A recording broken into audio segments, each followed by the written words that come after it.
ఈ దినపు దేవుని యొక్క మాట సమూయేలు మొదటి గ్రంథము 20వ అధ్యాయము 7వ వచనము.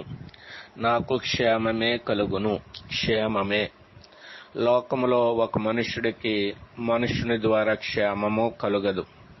ఒక మనుషుని ద్వారా కొంతకాలం మనము క్షేమం పొందినా, ఏ మనిషి ద్వారా క్షేమం పొందినామో ఆ మనుషుని ద్వారానే ఒకనొక దినాన్ని మనము క్షేమాన్ని కోల్పోతాం. అయితే దేవుని ద్వారా నిత్యము మనము క్షేమం పొందేటటువంటి వారంగా ఉంటాం. లేఖనాల్లో చెప్పబడిన మాట, కృపాక్షేమములే నిత్యము నా వెంట వచ్చునని వ్రాయబడి ఉంది.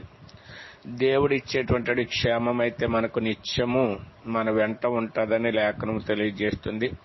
కాబట్టి దేవుడిచ్చేటువంటి క్షేమాన్ని మనము కోరుకునేటటువంటి వారంగా ఉండాలి.